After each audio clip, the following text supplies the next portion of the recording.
Good morning বন্ধুরা। Commodity cafe থেকে ধ্রুবজ্যোতি রায়চৌধুরী আপনাদের সঙ্গে।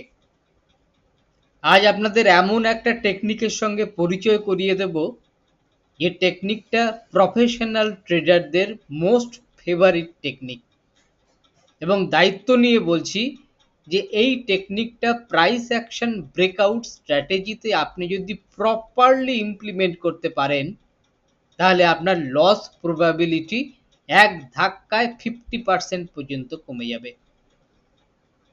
ফলে আলোচনা শুরু করি।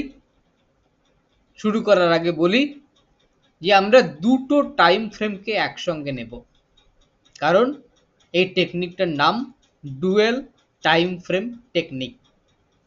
আমরা ডেইলি চার্টকে নেব হায়ার টাইম ফ্রেম হিসাবে এবং 4 আওয়ার্স চার্টকে নেব লোয়ার টাইম ফ্রেম বা এলটিএফ হিসাবে। আলোচনা শুরু করছি। এই ডুয়েল টাইম ফ্রেম টেকনিকের সুবিধাগুলো আপনাদের বলি। নাম্বার 1, ধরা যাক ডেইলি টাইম ফ্রেম আমাদের বলছে মার্কেটটা আপ ট্রেন্ডে রয়েছে। এই জায়গায় 4 আওয়ার্স টাইম ফ্রেম প্রফিট বুকিংয়ে আসছে, ফলে এখানে কিন্তু আমাদের সেল নয়। আমরা ওয়েট করব কখন এই 4 আওয়ার্স বা এলটিএফ এর প্রফিট বুকিংটা শেষ হয় এবং নতুন করে এলটিএফ ট্রেন্ড শুরু করে। সেই জায়গাটাই হচ্ছে আমাদের বেস্ট এন্ট্রি লেভেল। ফলে বেস্ট এন্ট্রি লেভেল খুঁজে নেওয়ার জন্য আমাদের কিন্তু এইচটিএফ এবং এলটিএফ অর্থাৎ ডেইলি এবং 4 আওয়ার্স দুটো চার্টকেই অ্যানালাইজ করতে হচ্ছে। পয়েন্ট নাম্বার 2, এইচটিএফ অর্থাৎ ডেইলি চার্ট আমাদের দেখায় ট্রেন্ড জোন বা পিটিজেড। পিটিজেড আমরা যখন নিচ্ছি তখন আমরা নেব কিন্তু ডেইলি চার্ট বা এইচটিএফ থেকে, আর আমরা এলটিএফ কে ইউজ করব রিস্ক রিডাকশনের জন্য। অর্থাৎ যতক্ষণ পর্যন্ত ওই রিভার্সাল বা কন্টিনিউয়েশন শর্ট টার্ম অর্থাৎ এলটিএফ না দেখাবে ততক্ষণ পর্যন্ত আমরা কিন্তু ট্রেডে ঢুকছি না। ফলে এইচটিএফ আমাদের দেখায় ট্রেড জোন বা রিভার্সাল জোন এবং এলটিএফ আমাদের দেখায় risk reduction process.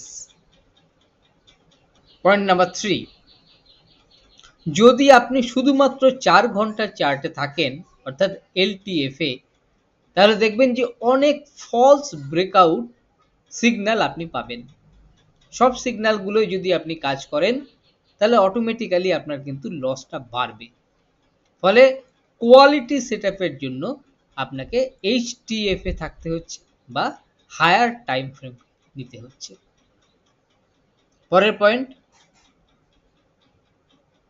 Improve stop loss placement. যেহেতু আপনি এইচটিএফ লেভেলগুলোকে মাদার লেভেল হিসেবে দেখছেন, ফলে মাদার লেভেলের যত কাছাকাছি এলটিএফ আসছে তখন আপনি এন্ট্রি নিচ্ছেন। ফলে অটোমেটিক্যালি আপনার কিন্তু স্টপ লসটা অনেকখানি কমে যাচ্ছে, রিস্কটা অনেকখানি রিডিউস হয়ে যাচ্ছে। পরের পয়েন্ট, কোয়ালিটি সেটআপ। আপনি যখন হায়ার টাইম ফ্রেমে কাজ করছেন তখন আপনি কিন্তু কোয়ালিটির দিকে নজর রাখছেন, কোয়ান্টিটির দিকে নয়।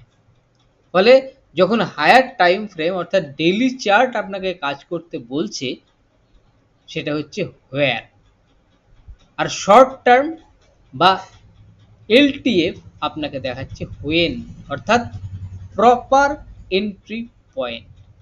ফলে যখনই আপনি দুটো টাইম ফ্রেম নিয়ে কাজ করছেন তখন হোয়ার প্লাস হোয়েন আপনি একসঙ্গে দেখছেন। সব শেষে বলি, যদি আপনি ট্রেডিংয়ে সত্যিকারের ইমপ্রুভমেন্ট চান তাহলে একটা টাইম ফ্রেমে থাকবেন না, দুটো টাইম ফ্রেম নিয়ে কাজ শুরু করুন। বড় টাইম ফ্রেম থেকে দেখুন ট্রেন্ড, আর ছোট টাইম ফ্রেম থেকে দেখুন perfect entry. This is the most powerful combination. তো বন্ধুরা, এই ছিল আজকের ভিডিও। যদি ভালো লেগে থাকে তাহলে লাইক করুন, চ্যানেলকে সাবস্ক্রাইব করুন, আর নিচে কমেন্টে জানান যে আপনি কোন টাইম ফ্রেমে ট্রেড করেন।